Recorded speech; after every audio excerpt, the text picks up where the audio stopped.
नमस्कार, आप देख रहे हैं न्यूज ब्लास्ट नेशनल और आपके साथ में विजेंद्र सोलंकी। शुरुआत करते हैं बीजेपी राष्ट्रीय अध्यक्ष जेपी नड्डा के उत्तराखंड दौरे के साथ। कल से 2 दिन के उत्तराखंड दौरे पर रहेंगे जेपी नड्डा। कल सुबह 10 बजे जोली ग्रांट एयरपोर्ट पहुंचेंगे नड्डा। भनियावाला, चिदरवाल, नेपाली फार्म, रायवाला में स्वागत होगा। भूपतवाला स्थित एक होटल में रुकेंगे जेपी नड्डा और इसी होटल में पार्टी के सारे कार्यक्रम भी होंगे।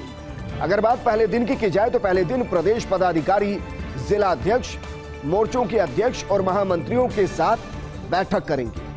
4 बजे सांसद, विधायक और मंत्रियों के साथ मीटिंग करेंगे, जबकि प्रदेश अध्यक्ष और उनके महामंत्रियों के साथ अलग से मीटिंग होगी, अलग से बैठक होगी। 21 अगस्त को रायवाला नड्डा पूर्व सैनिकों के साथ संवाद कार्यक्रम में हिस्सा लेंगे। शनिवार शाम को हरिद्वार में साधु संतों से मुलाकात भी करेंगे।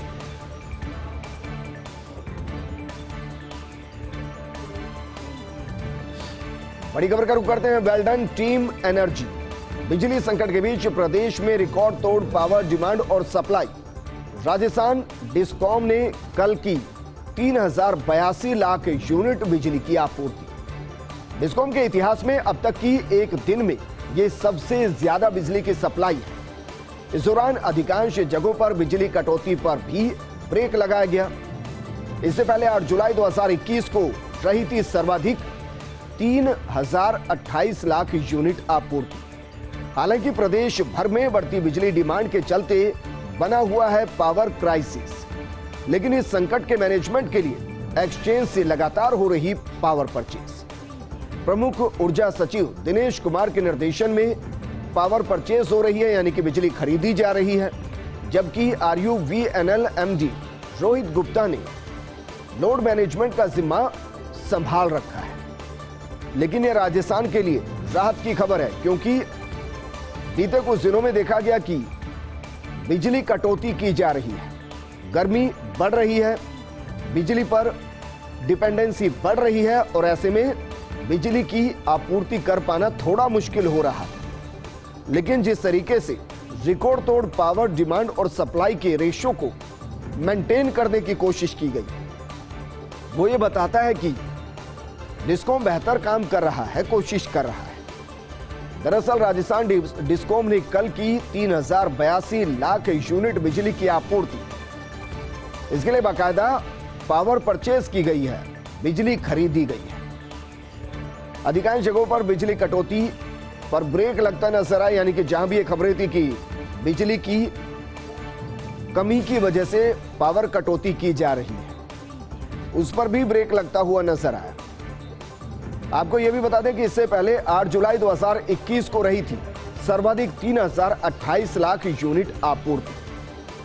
हालांकि प्रदेश भर में बढ़ती बिजली डिमांड के चलते बना हुआ है पावर क्राइसिस, लेकिन इस संकट के मैनेजमेंट के लिए एक्सचेंज से लगातार पावर परचेज हो रही है, बिजली की खरीद हो रही है।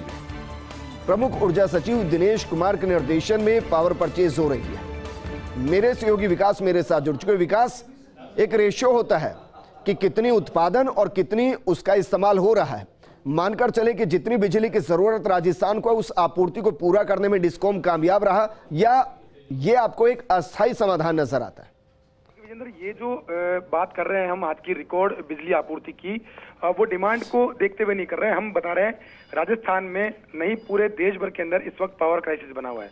और इस पावर क्राइसिस के बीच में राजस्थान ने कल, यानी कि कल की जो तारीख के अंदर जो बिजली की सप्लाई पूरे स्टेट के अंदर की है, वो जो की वो 3082 लाख यूनिट बिजली की सप्लाई की, जो कि राजस्थान में बिजली कंपनियों की स्थापना से लेकर अब तक का सबसे बड़ा रिकॉर्ड है। और सबसे जो आश्चर्य वाली बात है, सबसे जो अच्छी बात कही जा सकती है वो कि इस टाइम पे, जबकि पूरे प्रदेश के अंदर मानसून की बेरुखी नजर आ रही है, बरसात का सीजन नहीं है, और उसके बीच में एकाएक बिजली की जो डिमांड बढ़ी है उसको भी मीट आउट करने के लिए बिजली कंपनियों ने इस तरह का मैनेजमेंट किया। एक्सचेंज से महंगी दर पे बिजली भी खरीदी है, लेकिन उसके बावजूद एक बड़ा रिकॉर्ड बनाया कि 3082 लाख यूनिट बिजली की आपूर्ति राजस्थान ने की है, जो कि अब अब तक का सबसे बड़ा रिकॉर्ड है। और इसके साथ ही जो प्रमुख ऊर्जा सचिव है उनके निर्देशन में पूरी टीम जो है वो काम कर रही है कि लगातार पावर परचेज जो है एक्सचेंज से किया जा रहा है, ताकि जो बिजली की कटौती की जा रही है, लोगों को दिक्कतें हो रही है, उसका जो स्थायी समाधान निकल सके और जो बिजली का कह सकते हैं डिमांड और आपूर्ति के बीच का जो गैप है उसको फुलफिल किया जा सके। जी विकास, शुक्रिया तमाम जानकारी हमारे साथ साझा करने के लिए। अफगानिस्तान पर तालिबान हुकूमत ने बढ़ाई देश के व्यापारियों की चिंता। ताजा घटनाक्रम से काबुल भारत के बीच द्विपक्षीय व्यापार बुरी तरह से प्रभावित हुआ है। भारत को अफगान से आयात होने वाले किशमिश, अखरोट, बादाम, अंजीर, पाइन नट, पिस्ता, सूखे खुमानी, चेरी, तरबूज के बीज, इसके अलावा औषधीय जड़ी बूटियां और ताजा फलों का करोड़ों रुपए का कारोबार है जो इस वक्त प्रभावित हो रहा है। अगर बात करें भारत से अफगान को निर्यात होने वाली चीजों की, तो इसमें आती है चाय, कॉफी, काली मिर्च, कपास, खिलौने, जूते और अन्य रोजमर्रा के उपयोग की वस्तुएं। इसको लेकर भी संकट बना हुआ है।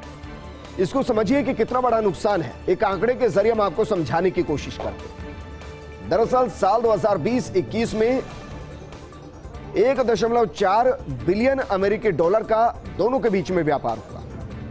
2019-20 के अंदर 1.52 बिलियन अमेरिकी डॉलर का व्यापार हुआ था। वहीं भारत और अफगानिस्तान के बीच 826 मिलियन डॉलर का निर्यात था। 2020-21 में अफगान से 510 मिलियन अमेरिकी डॉलर का आयात हुआ था।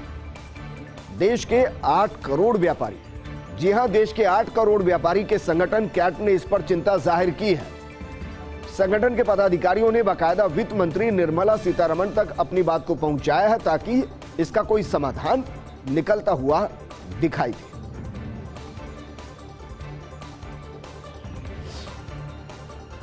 वहीं अफगानिस्तान संकट का असर भारत पर दिखाई दे रहा है। ड्राई फ्रूट्स 300 रुपए तक महंगे हो गए। तालिबानी कब्जे से भारतीय ड्राई फ्रूट्स आयातकों का माल अटका है। गत एक सप्ताह से अफगानिस्तान से नहीं आ रहा माल।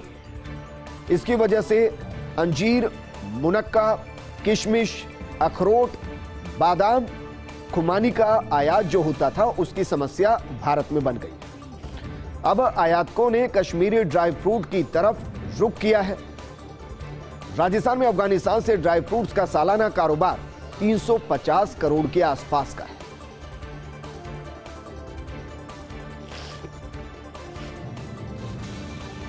वहीं पूर्व विदेश मंत्री नटवर सिंह का तालिबान पर बयान आया। उन्होंने कहा कि तालिबान पहले वाला तालिबान नहीं है। पाकिस्तान के रोल को भी देखना होगा, भारत को भी इंतजार करना होगा, अभी वहां सरकार बनने का इंतजार करना होगा। यानी कि अगर अफगानिस्तान के साथ कोई रिश्ता भारत चाहता है तो उन रिश्तों की शक्ल क्या होगी, यह तय तब होगा जब वहां स्थिति सामान्य होगी। पूर्व विदेश मंत्री है नटवर सिंह, उन्होंने बाकायदा बयान दिया और कहा कि तालिबान अब पहले वाला तालिबान नहीं है।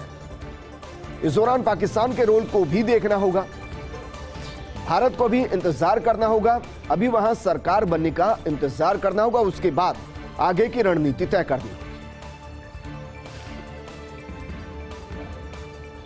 घोषणा के साल भर बाद भी नहीं मिली निजी ट्रेन को पटरी। दरअसल पहले चरण के टेंडर रद्द होने की पूरी संभावना है।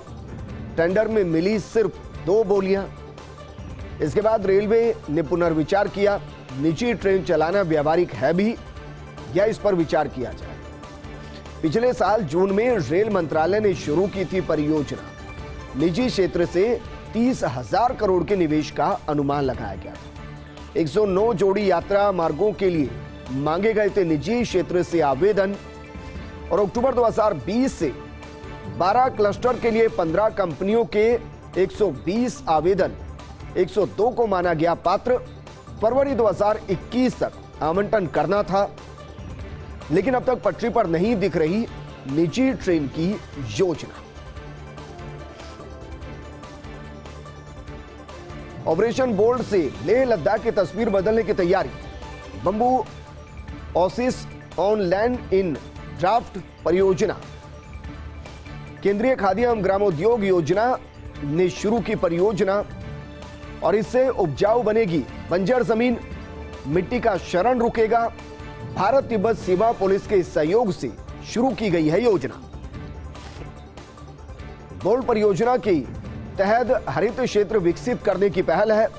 इस दौरान 4 जगह 17,37,000 वर्ग फीट सूखी जमीन पर बांस के पौधे लगाए जाएंगे। अब तक सूखी जमीन पर लग चुके हैं 12,000 बांस के पौधे और इसके बाद रखी जाएगी बांस आधारित उद्योगों की नींव।